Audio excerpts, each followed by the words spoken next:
Can we interrupt with questions? I figured now is like a perfect time to just start firing away. Yeah, Okay. please do. During that week, Yeah. seeing Jim back there, I'm sure he was listening to Democracy Now! Every day, probably, as I often did, because I think some of the best media coverage was in the United States was reported by Democracy Now!, KFAI radio.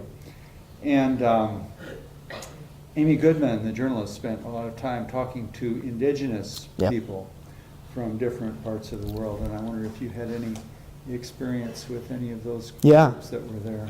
So this is, there was a pavilion.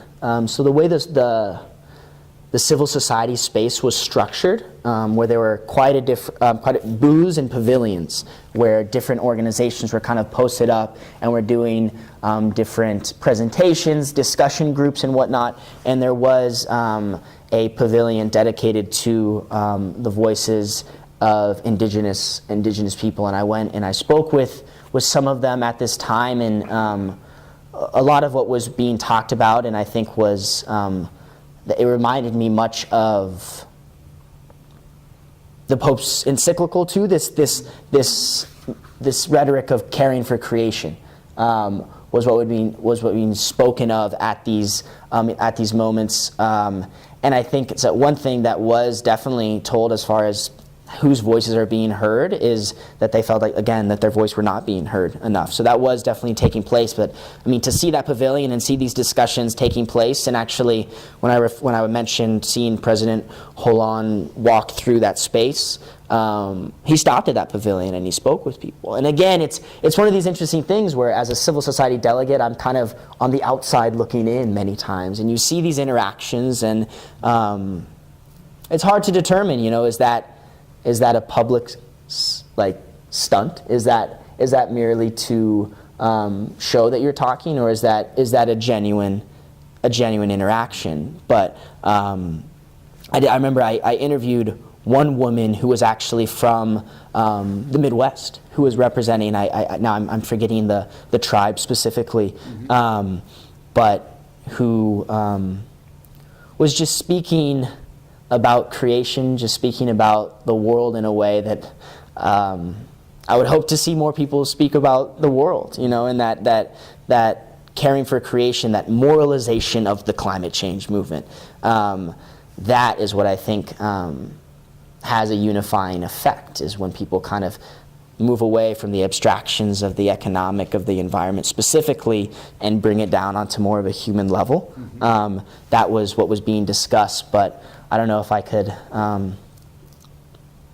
particularly comment on how that was then reflected in the diplomatic zone, but it was present to some capacity.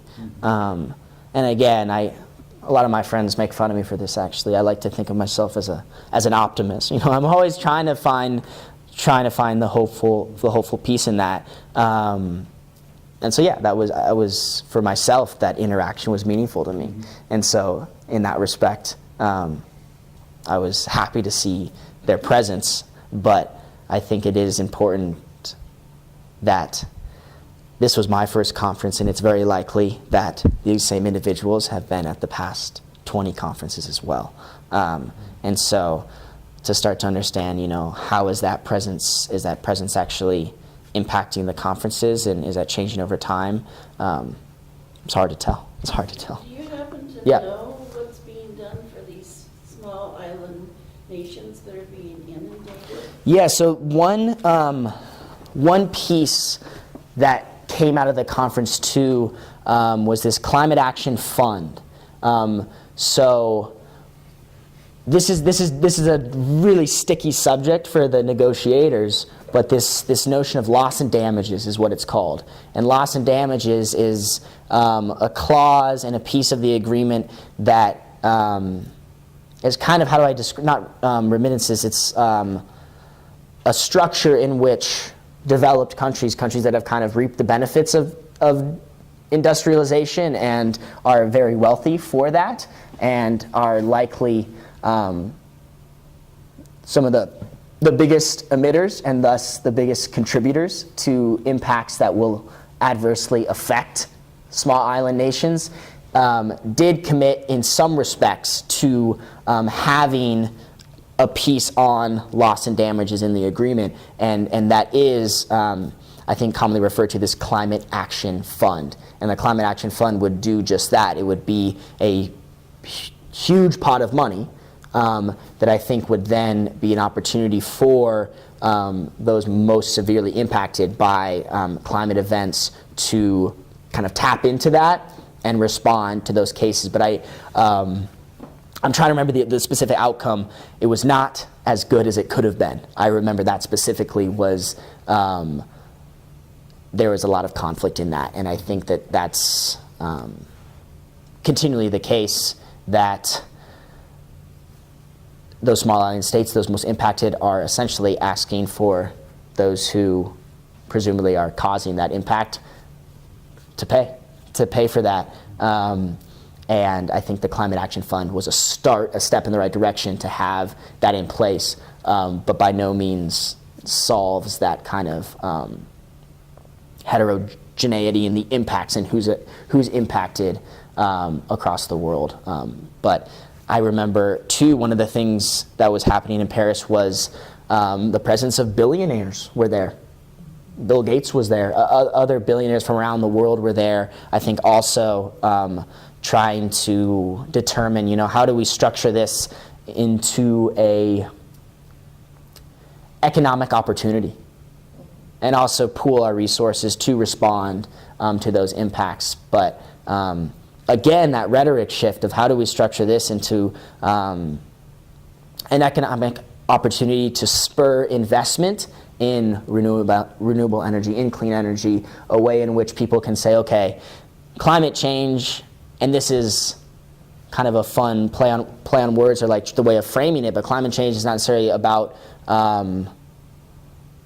like taking a step back or deindustrializing. It's like futuristic almost, right? That like investing in this is an opportunity for growth, is an opportunity to stimulate the economy. I think that's what people are trying to frame and move in that direction. And I think there is opportunity there, but it's difficult. It's difficult to kind of break down the paradigm that already exists in a fossil fuel economy that's kind of based on that. Last year, there was more venture capital put towards renewables. And I agree, and that's what Than people who are Yeah. putting their money and others' money, down on the bet, are putting it on the future rather than Exactly. resources. So, The question was, well, what we were commenting on right now was just having spurring investment away from necessarily those industries that have clearly contributed the most to the adverse effects of climate change, and how different individuals and actors are trying to spur investment into more futuristic ventures, renewable energy, clean energy, and whatnot. And that is, I think, one of the hopes of the Paris Agreement, was to put something in place nationally that said, this is the future, this is where you should be putting your money, and this is where you can actually generate the most return. And I think when you start to present the transition in that light, you get far more interest in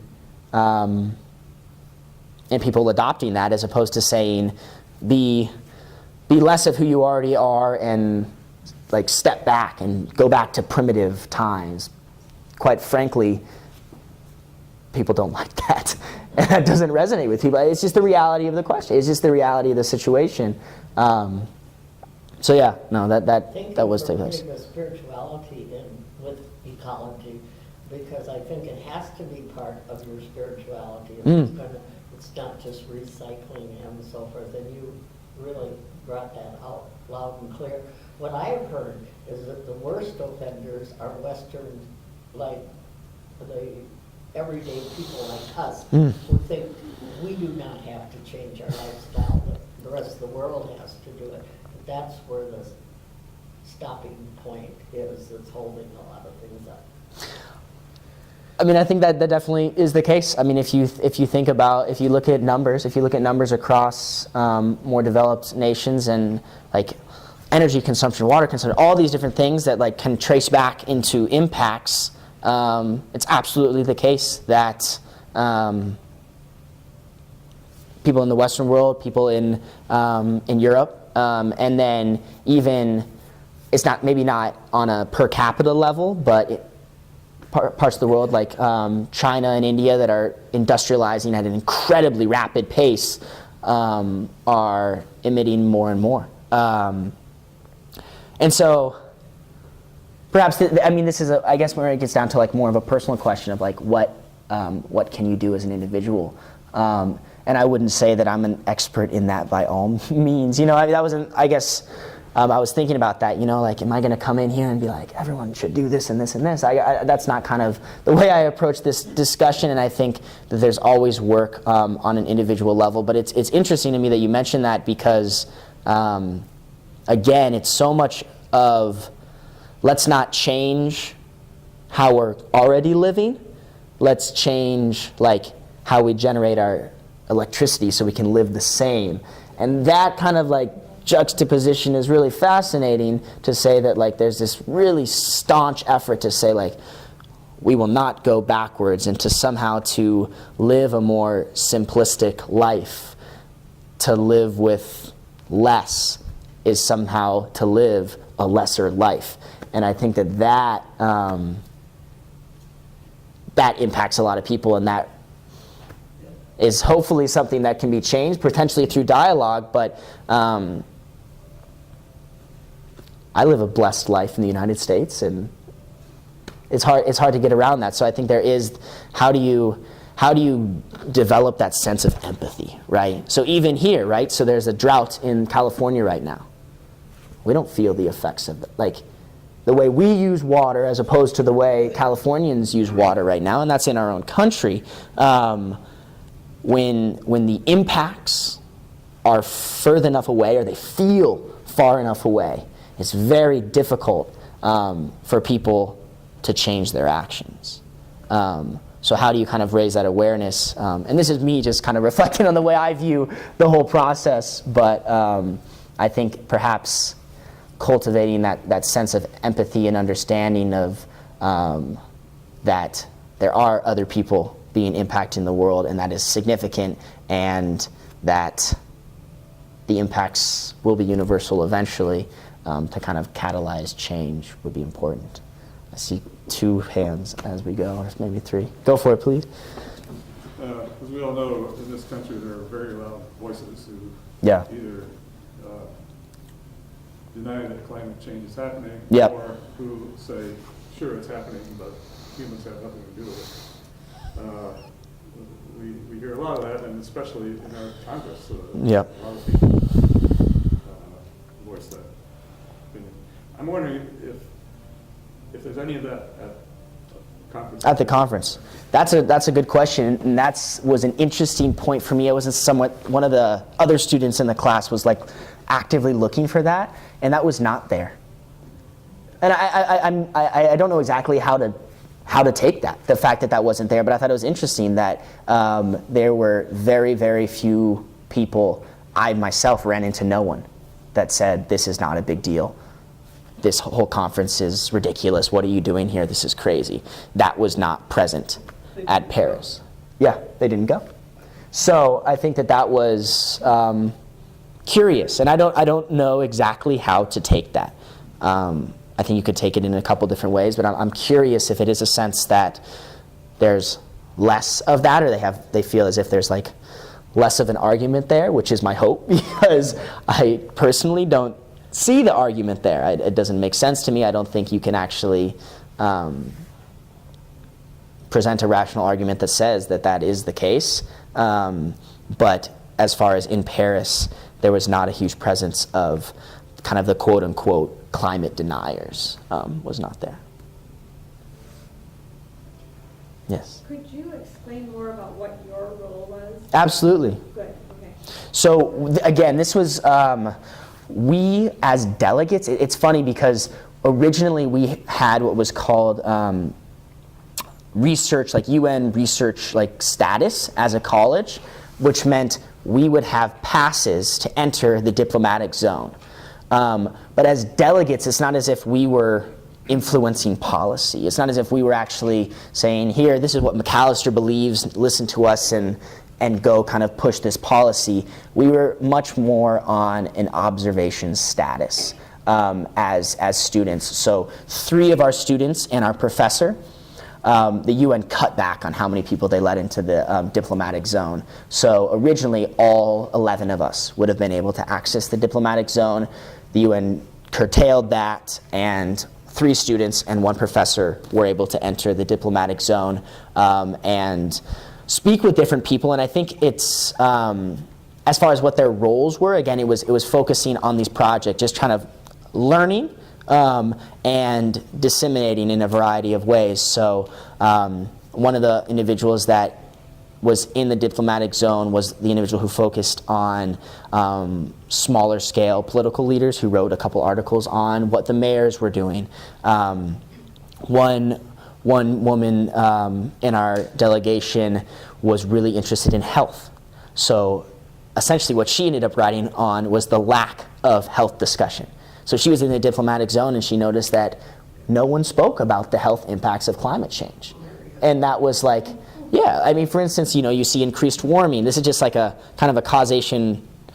Increased warming, vector diseases increase, more incidence of malaria. And those types of discussions were not being held. So that was one thing that she kind of commented on. And then the variety of other actors, like I said, like for myself, I guess the way my project ended up coming together, like my dissemination portfolio, as I would refer to it as. I did a video piece on the Fast for the Climate, which I disseminated kind of real time in connection with Minnesota Interfaith Power and Light, where they were hosting a fast and then a breaking of the fast dinner. And so it was kind of the objective was to say, okay, here are these people in Minnesota that are wanting to be engaged, that are interested in these things. And I did a video piece kind of asking those who were fasting at COP21, why are you fasting? And then I did a little video piece on the actual big event, the breaking of the fast, which had Yeb Sanyu and a lot of other actual like dignitaries and delegates that were taking part of that to kind of bridge that gap and engage those from kind of across the world and say, okay, these are what people in Paris are saying right now, and this kind of can solidify what I'm thinking of. And then I did you mentioned KFII radio. I spoke on KFII radio. NPR interviewed us in a kind of, so this is a funny piece. I'll share this. When we decided to go to Paris, we had many discussions within our class of, is there a paradox in us flying to Paris? Is there? And I think that's a legitimate question. I think it's absolutely, and I think it's a rightfully asked question. And we had to talk about that a lot as a class. How do we respond to that? Are we going to have people in our community saying like, oh, like you guys are doing these things, but you're flying to Paris? And I think that we ourselves talked about, okay, like we could buy offsets, but if you know anything about offsets aren't always the best way to go. But we were kind of talking about that, and the way we interpreted it kind of in more of kind of a philosophical way was kind of what it meant for us individually and how this would kind of how we could position ourselves in a way to impact broader communities and kind of really, as I said, disseminate this information and engage more people, but also like the personal growth, the knowledge gained to kind of project us into more involvement and more leadership in engaging with these issues in our communities and in the rest of our lives. But out of that, someone wrote an op-ed in the Star Tribune or something that and this is a well-known climate denier in the Twin Cities area that has written, I think, a couple of these pieces and just bashed us, just like ripped on us for going. And what actually happened out of it, I think it's ironic, is NPR got a hold of that and then contacted our professor and were more intrigued by what we were doing in Paris than if this article had never been written. So we had I spoke on it, our professor and I spoke in an interview from like the first or second day of the conference, just a phone interview with NPR, which meant what we were doing, what we were talking about, what we were interested in engaging in probably had a further reach and got to more people than it would have been had there not been that case. But I guess that you asked how, like, what was our actual role there, and I'd say observation, dissemination, and also academic growth. It was a growth experience for many of us as we are interested in these issues, interested in engaging in these issues, and kind of developing skills to be young professionals in a world where climate change is very likely one of the defining issues of our time. And Along those we need to engage in lines, that. I'm Yeah. interested, how do you see your life moving forward? How do you see yourself being involved after Absolutely. you graduate and go on to a professional career? And that's a good question, and it's if you've spoken to many college students, a very difficult question to answer. There's a few different areas of interest for myself personally right now that I'm totally fine with sharing.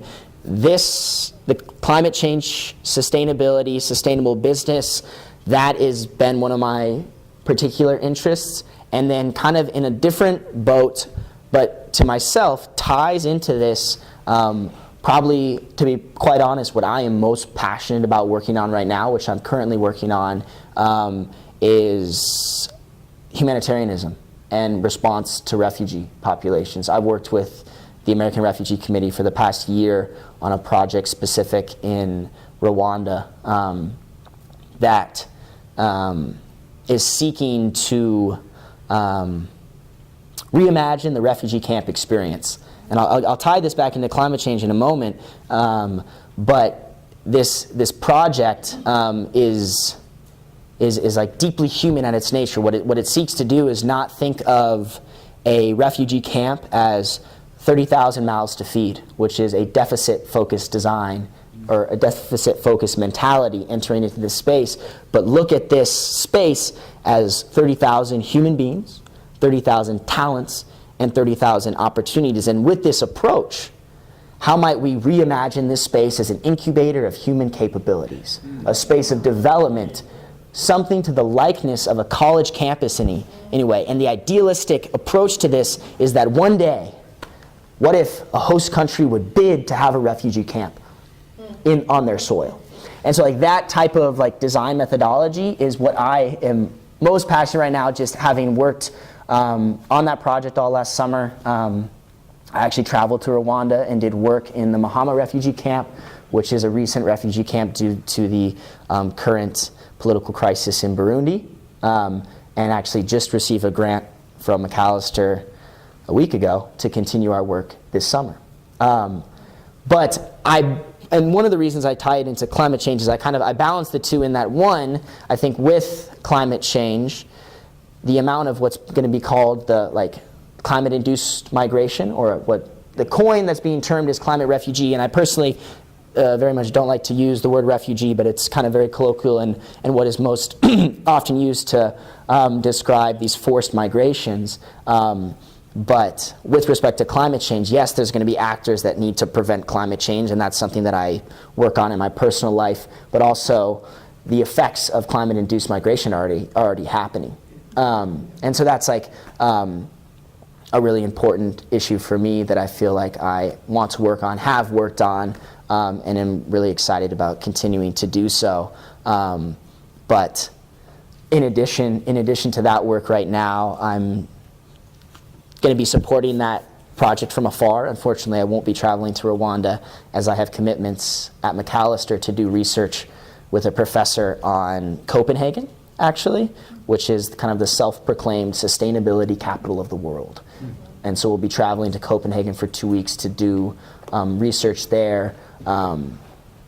So I'm kind of modeling my future by doing both at the same time, to be perfectly honest right now. And where that takes me, I don't know, but those are the two directions that I'm kind of keeping open. Yeah, that's the long answer to a difficult question.